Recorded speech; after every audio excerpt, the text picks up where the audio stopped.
Bismillahirrahmanirrahim. Assalamualaikum warahmatullahi wabarakatuh. Selamat siang kepada teman-teman dan kepada Bapak dosen Sahidillah Nurdin. Sebagai dosen mata kuliah metodologi penelitian, kami dari kelompok 3 ingin mempresentasikan hasil penelitian kami yang berjudul Pengaruh Gaya Kepemimpinan Transformasional dan Budaya Organisasi terhadap Kinerja pada Staf Pembina di Pondok Pesantren Baitul Izzah Nusantara. Tentunya saya tidak sendiri. Yang pertama ada Andini Sukmawati dengan NIM 66213032 dan saya sendiri Asti Nurul Aulia dengan NIM 66213041. Ada Agi Saiful Aziz dengan NIM 66212019 dan Rida Nur Hanifah dengan NIM 66213035. Baik, yang selanjutnya pemaparan materi yang akan disampaikan oleh Rida. Kepada Rida saya persilahkan. Baik, terima kasih kepada moderator. Di sini ada latar belakang, yaitu pembelajaran adalah sebuah proses yang harus dijalankan oleh manusia dalam rangka meningkatkan kemampuan intelektual dan moral yang spiritual agar dapat mempertahankan kehidupan yang lebih baik. Lalu yang kedua adalah sistem pendidikan yang dijalankan harus memenuhi berbagai tuntutan dalam rangka pencapaian tujuan pendidikan maupun pembelajaran melalui proses sistem pendidikan yang termasuk di dalam masa pembelajaran yang kondusif. Lalu yang ketiga, keinginan lembaga sekolah untuk memiliki daya sumber manusia yang berkualitas menjadi suatu keharusan bagi sebuah program pendidikan. Lalu di sini ada rumusan masalah. Yang pertama, apakah gaya kepemimpinan transformasi berpengaruh terhadap kinerja staf pembina di Pondok Pesantren Baitul Izzah Nusantara? Lalu, yang kedua, apakah budaya organisasi berpengaruh terhadap kinerja mengajar staf pembina di Pondok Pesantren Baitul Izzah Nusantara? Dan yang ketiga, apakah gaya kepemimpinan dan budaya organisasi berpengaruh terhadap kinerja mengajar staf pembina di Pondok Pesantren Baitul Izzah Nusantara?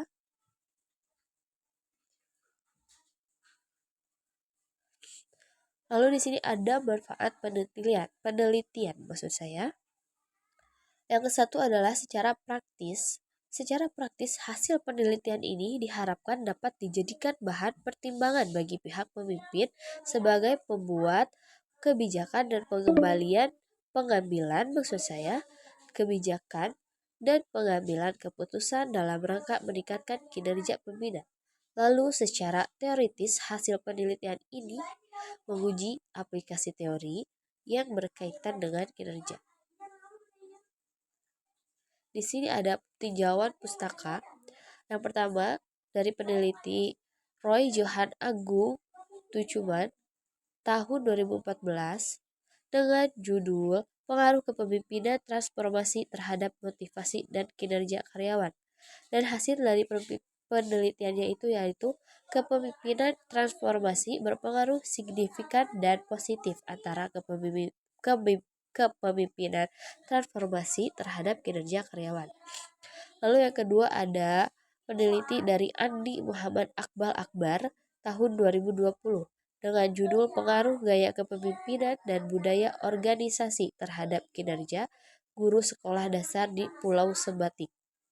Dan hasil penelitiannya itu adalah variabel budaya organisasi tidak berpengaruh positif dan signifikan terhadap kinerja guru SD N1 Kecamatan Sebatik Timur. Lalu ada peneliti dari Dr. Randes Haji Ahmad Jasmin, SEMM, tahun 2012 dengan judul Analisis Pengaruh Budaya Organisasi Terhadap Kinerja Pegawai pada Kantor Administrasi Penghubungan Jayapura. Hasil penelitiannya yaitu budaya organisasi X mempunyai pengaruh yang positif dan signifikan terhadap kinerja pengawal Y pada kantor administrator Pelabuhan Jayapura. Lalu di sini ada teori-teori pengertian. yaitu satu teori dari Sutomo tahun 2011, yaitu gaya kepemimpinan merupakan norma perilaku yang digunakan seseorang pada saat seorang tersebut mempengaruhi perilaku orang lain yang dilihatnya. Lalu ada teori dari Wirwawan tahun 2007, yaitu budaya organisasi didefinisikan sebagai norma, nilai-nilai, asumsi, kepercayaan, filsafat kebiasaan organisasi, dan sebagainya yang dikembangkan dalam waktu yang lama oleh pendiri, pemimpin, dan anggota organisasi yang disosialisasikan sehingga mempengaruhi pola pikir, sikap, dan perilaku anggota organisasi dalam mencapai tujuan organisasinya. Lalu ada teori dari Niti Semito tahun 2001, adalah kinerja sebagai hasil kerja yang dapat dicapai oleh pegawai dalam suatu organisasi sesuai wewenang dan tanggung jawab masing-masing dalam rangka mencapai tujuan organisasi yang bersangkutan. Lalu di sini ada hipotesis. Yang ke-1 adalah kepemimpinan transformasional berpengaruh positif terhadap kinerja karyawan pada Pondok Pesantren Baitul Ijah Nusantara. Lalu budaya organisasi berpengaruh positif terhadap kinerja karyawan pada Pondok Pesantren Baitul Ijah Nusantara. Dan yang terakhir adalah kepemimpinan transformasional dan budaya organisasi berpengaruh positif terhadap kinerja karyawan Pondok Pesantren Baitul Izzah Nusantara. Baik, terima kasih kepada Rida atas penyampaian materinya. Yang selanjutnya itu ada bab 3 yang dimana kita akan membahas tentang desain penelitian, data penelitian, dan populasi dan sampel. Yang pertama itu ada desain penelitian. Metode penelitian pada dasarnya merupakan cara ilmiah untuk mendapatkan data dengan tujuan dan kegunaan tertentu. Penelitian ini menggunakan metode penelitian kuantitatif dengan teknik pengumpulan data menggunakan angket atau kuesioner. Yang selanjutnya ada populasi dan sampel. Populasi adalah wilayah generalisasi yang terdiri atas subjek atau objek yang mempunyai kualitas dan karakteristik tertentu yang ditetapkan oleh peneliti untuk dipelajari dan kemudian ditarik kesimpulannya, menurut Sugiono. Sedangkan sampel adalah bagian dari jumlah dan karakteristik yang dimiliki oleh populasi tersebut. Populasi dalam penelitian ini adalah pengajar staf pembina yang mengajar di Pondok Pesantren Baitul Izzah Nusantara yang berjumlah 61 orang dengan teknik yang dipakai untuk pengambilan jumlah sampel yaitu sampling, probability sampling dengan mengambil seluruh jumlah populasi tersebut.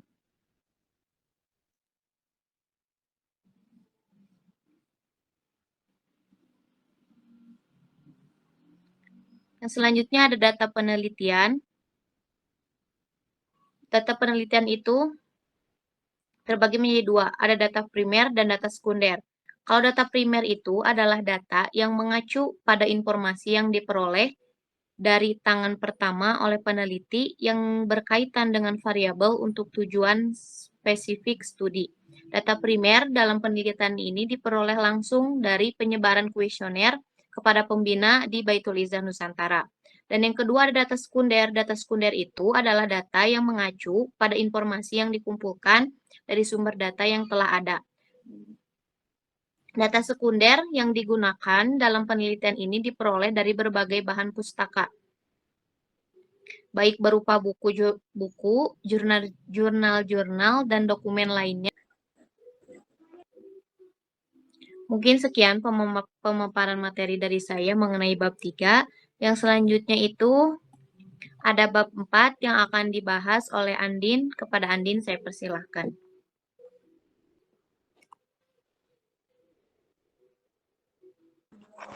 Baik, terima kasih kepada moderator.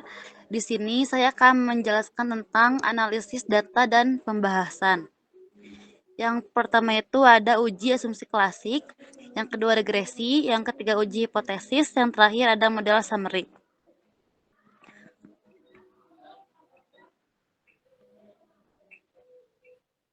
Yang pertama ini ada uji validasi. Ini tuh dari 1 sampai 30 itu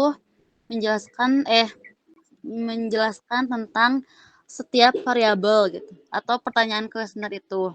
Dan itu dinyatakan menunjukkan bahwa masing-masing pertanyaan dari setiap indikator variabel dikatakan valid karena R hitung lebih besar dari R tabel. Contohnya, R hitung dari variabel 1 0,793 dan itu lebih besar dari R tabel yaitu 0,444 kayak gitu. Dan semuanya itu valid ya semuanya.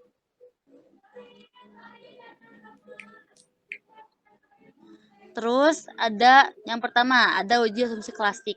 Ini tuh yang pertama itu ada kayak diagram ini kurva. Ini tuh hasil kurva normal probability plot memperlihatkan bahwa titik-titik ini terlihat menempel dan mengikuti garis diagonal sehingga berdasarkan kurva normal probability, data yang digunakan berdistribusi normal. Terus ada juga one sample Kolmogorov-Smirnov test. Ini tuh menunjukkan bahwa nilai signifikan dari pengujian Kolmogorov-Smirnov yaitu 0,520 lebih besar dari 0,05 dan dinyatakan data itu normal.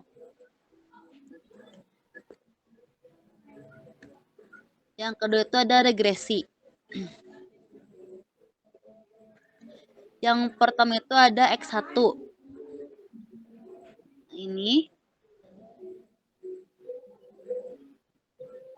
tabel tersebut adanya pengaruh gaya kepemimpinan transformasional terhadap kinerja dengan diperoleh nilai T hitung sebesar 3,530 yang dimana lebih besar daripada T tabel yaitu 1,310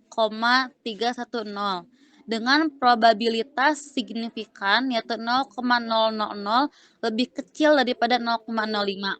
Hal tersebut menyatakan bahwa hipotesis 0 ditolak dan HA diterima, sehingga disimpulkan bahwa gaya kepemimpinan transformasional secara parsial mempunyai pengaruh yang positif dan signifikan terhadap kinerja karyawan pada Pondok Pesantren Baitul Izan Nusantara. Dan yang kedua itu ada X2, yaitu memperoleh nilai T hitung sebesar 3,530 lebih besar daripada T tabel yaitu 1,310 dengan probabilitas signifikan 0,000 lebih kecil daripada 0,05. Hal tersebut menyatakan hipotesis 0 ditolak dan H diterima dan dapat disimpulkan bahwa budaya organisasi secara parsial mempunyai pengaruh yang positif dan signifikan terhadap kinerja staf pembina dan Y pada Pondok Pesantren Baitul Izan Nusantara.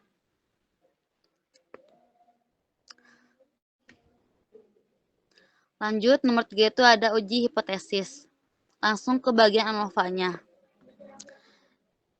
Tabel tersebut diperoleh F hitung sebesar 111,728 dengan nilai signifikan yaitu 0,000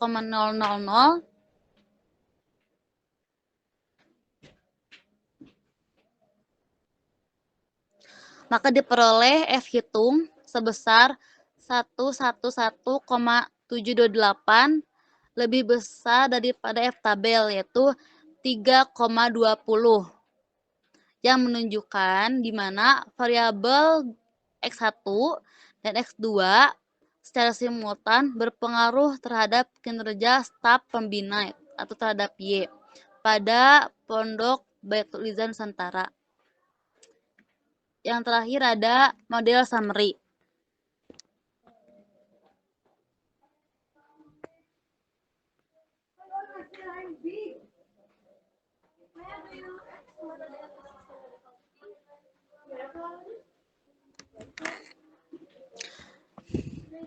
Oke, berdasarkan tabel di atas, dapat dilihat bahwa nilai koefisien determinasi atau R kuadrat itu, ini yang tanda merah, sebesar 0,891. Yang berarti di mana cara menghitungnya itu adalah 0,891 dikali 100% dan hasilnya itu adalah 89,1%. Kayak gitu. Berarti sisanya itu adalah sebesar 10,9% itu dipengaruhi oleh variabel lainnya.